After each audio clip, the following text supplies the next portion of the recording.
hoje então sobre os 120 anos de C.S. Lewis que está acontecendo nesse mês.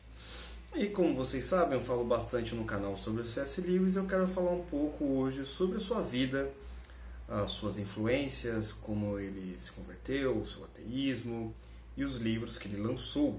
E a sua influência não somente no mundo protestante, mas no mundo católico, certo?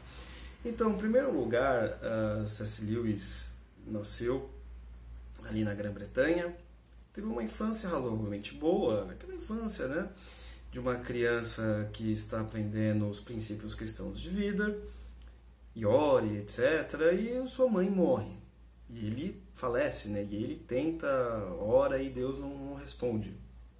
E já é o primeiro princípio para ele não acreditar, para ele não começar a duvidar da existência de Deus, etc. E depois, quando ele vai estudar sob a tutela do rigoroso William T. Patrick, um professor que também foi ex-cristão, mas assim, independente disso, ele tinha uma lógica muito afiada, era alguém muito inteligente e não era somente ateu, mas como transmitia seu ateísmo para todas as pessoas. E ali naquele momento, C.S. Lewis percebeu que a melhor coisa era se tornar ateu. O ateísmo respondia aos seus anseios naquele momento. Tanto é que ele até fala, né? Finalmente o mundo está livre do Deus cristão. Deus cristão. Esse é o primeiro ponto. Então a vida vai indo e ele vai participar da Primeira Guerra Mundial. Ele vai lutar lá, batalhar na Primeira Guerra Mundial. E diante de tamanha maldade e sofrimento, ele também já tira mais uma conclusão. Deus não pode existir. Um Deus bom e amoroso, do jeito que o mundo é, jamais existiria. E terceiro ponto é o seguinte: quando ele começa a dar aula em Oxford, lá por volta de 1923, 24, não sei exatamente a data, mas é por aí, a nova psicologia, a psicanálise freudiana começa a fazer muito sucesso, começa a deslumbrar o mundo acadêmico inglês, e ele também é afetado. Tanto é que um dos poemas dele, o Dimmer, a ideia é você tentar mostrar que Deus, na verdade, é uma ilusão tentadora, certo? Até aí, normal, parece que as convicções deles jamais seriam abaladas, até que tudo muda quando novos amigos aparecem em seu círculo de amizade. Entre eles são Tolkien, criador de Senhor dos Anéis, e Owen Barfield. E o seguinte, esses cristãos, né, que os dois eram cristãos e brilhantes, estudantes de filosofia, história, etc., começam a questionar ferozmente o ateísmo do Lewis, com respostas que ele não sabe responder, respostas, ou melhor, com perguntas que ele não sabe responder, né? E essa amizade, esses questionamentos, ainda a leitura de Chesterton.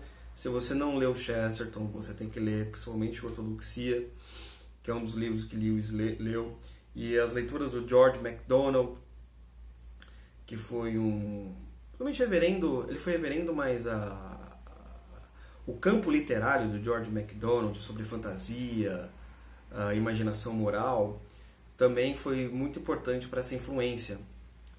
E o que acontece? O Lewis, depois de muitos anos meditando, ele vai lá e se converte ao cristianismo. O problema é que é o seguinte: o Tolkien, que é católico, fala assim, agora finalmente se converteu, mas o Lewis ele não se converte para o catolicismo, ele vai virar protestante, ele ainda para a igreja anglicana, certo?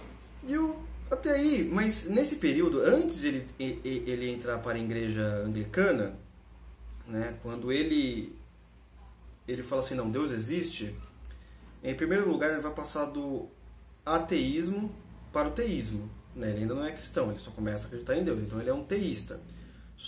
Quando ele começa a acreditar no Deus cristão, Deus cristão, ele realmente, beleza, agora estão entendendo a diferença? Uma coisa é você ser teísta, outra coisa é você ser cristão. Você pode ser teísta sem ser cristão, correto? Então, prosseguindo. Mas a influência de Lewis não se dá somente no mundo protestante. Os livros dele, Cristianismo Puro e Simples,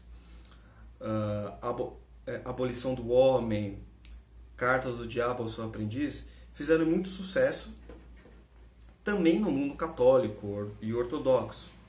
Tanto é que tem uma matéria que eu li da mídia católica, Catholic World Report, vou deixar aqui para vocês, mostrando a quantidade de católicos célebres no sentido da defesa da doutrina católica,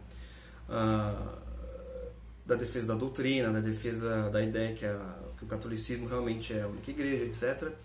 São muitos católicos que foram influenciados pelo Lewis, não somente influenciados, como muitos também pessoas que não iam para a igreja começaram a ir para a igreja católica por causa do Lewis. É um negócio assim fantástico, vale a pena depois vocês darem uma olhada. Até o professor Peter Kreeft, professor de filosofia, que inclusive existem livros deles em português, existe livro dele em português, fala sobre o Lewis quando ele leu a Abolição do Homem.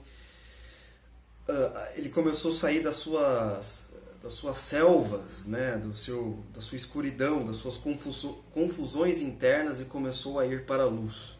Muito interessante o relato dele. E uma coisa muito interessante, quando o Lewis ele falece no mesmo dia do presidente americano Kennedy e do autor também de livros, o Aldous Huxley, conhecido pelo seu famoso livro Admirável Mundo Novo. Então a mídia não deu, né, muita bola para ele, para o falecimento dele. Mas hoje, depois de 50 anos da sua morte, a gente percebe o quê? Que o legado dele permanece vivo e poderoso. Talvez até mais vivo do que antes, certo? Era isso que eu queria falar para vocês. Então é o seguinte, aqui na descrição eu vou deixar o link para vocês verem documentários do Lewis, né, legendado em português mesmo, você pode assistir aqui.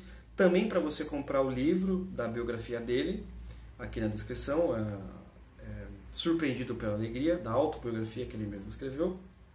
E também os livros clássicos, que ele escreveu os 4 livros, uma coletânea de 4 livros também, com cristianismo puro e simples, etc, etc, etc.